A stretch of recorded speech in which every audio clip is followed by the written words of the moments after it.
Voici la correction de l'activité de maths du 21 avril sur les fractions équivalentes. Pour la première, le A était donné en exemple. Le B, 1/3, c'est équivalent à quoi sur 15? Ben, ici, c'est 1 fois 5 qu'on a fait. Ce qu'on fait en bas, on doit le faire en haut, donc c'est 5/15. 2/3, donc 2 fois quoi donne 12? 2 fois 6. On fait la même chose en bas, 3 fois 6, 18. Pour D, 3/4, donc 4 fois 12 donne 48. 3 fois 12 donne 36. Donc 36 48e. Pour le E, donc 6 fois 7 nous donne 42. 7 fois 7 en bas donne 49. Donc fois 7 en bas. 49.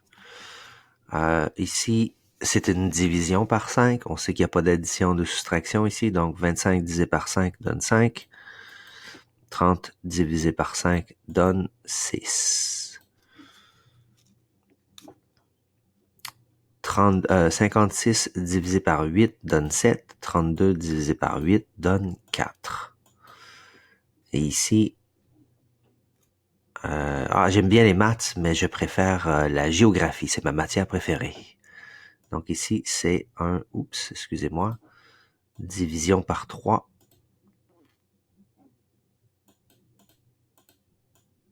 On fait la même chose en haut, ce qui nous donne 4/5.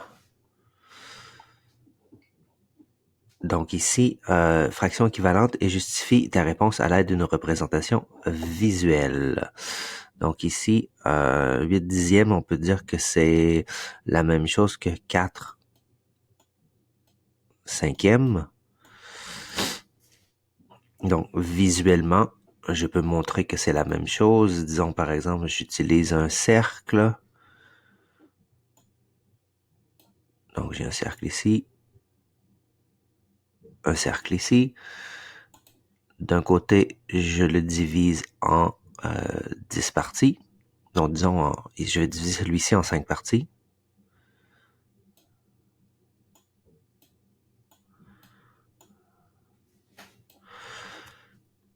De ce côté-ci, j'en sélectionne 4 sur les 10. Donc, on peut voir la partie qui est sélectionnée. De ce côté-ci, je vais diviser en 10. Je vais essayer de diviser le plus également possible, mais je redivise chacune des parties en 2 pour obtenir 10 parties. On peut voir que c'est exactement la même portion qui est sélectionnée lorsque j'en fais 8 sur 10. 3/5 ici. On va y aller dans le simple. Je vais faire 6/10. Donc 1 fois 2. Donc c'est exactement le même principe. Je peux réutiliser les mêmes formes, c'est-à-dire le cercle.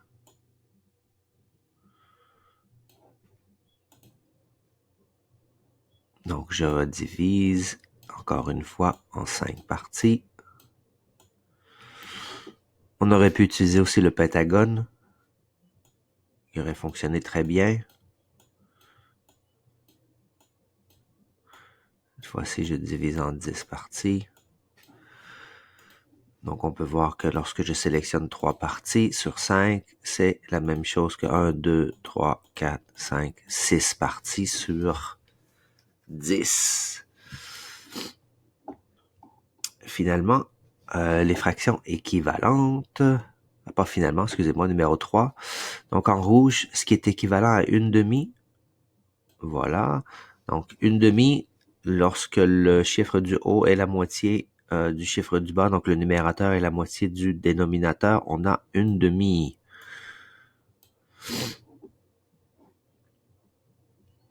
Voilà, un autre ici, et voilà. Donc, pour en rouge, les fractions équivalentes à 1/2. Maintenant, en bleu, les fractions équivalentes à 1/3. Donc, le haut est 3 fois plus petit que le bas. Donc, si on prend le bas, on divise par 3, ça nous donne le haut. Donc, 27 divisé par 3, 9. Donc, c'est 1/3. 24 divisé par 3, non. 12 divisé par 3, 4, oui.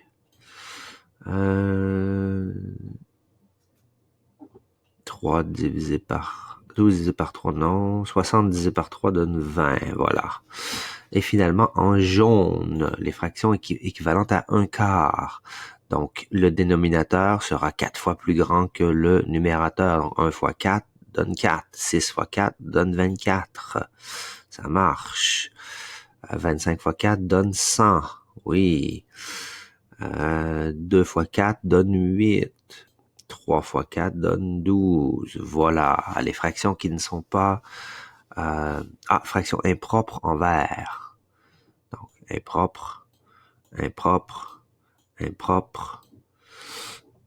Et voilà. Donc, il nous restait 5 sixièmes, 9 dixièmes et 7 douzièmes. Et finalement, Julie a bu son verre de lait, tandis que Justin a bu 3/4 de son verre de lait, tandis que Justin a bu 5/8 du sien.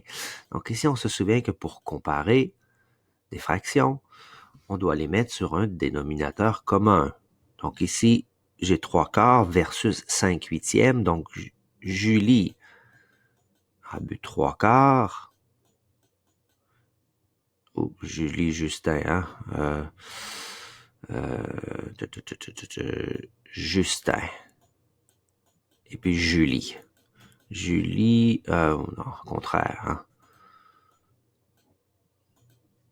Donc, Justin a bu 5/8, tandis que Julie en a bu le 3/4. Donc, je vais mettre 3/4 sur 8 pour pouvoir bien comparer les deux fractions.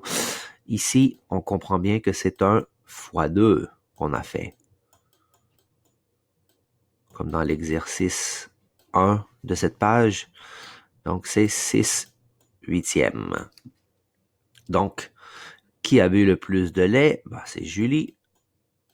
On peut voir, elle a bu 6/8 de son verre, tandis que Justin a bu 5/8. Donc, quelle quantité de lait de plus cette personne a-t-elle bu? Donc, ici, je vais l'écrire. Donc, Julie a bu 1/8 de son verre de plus que Justin.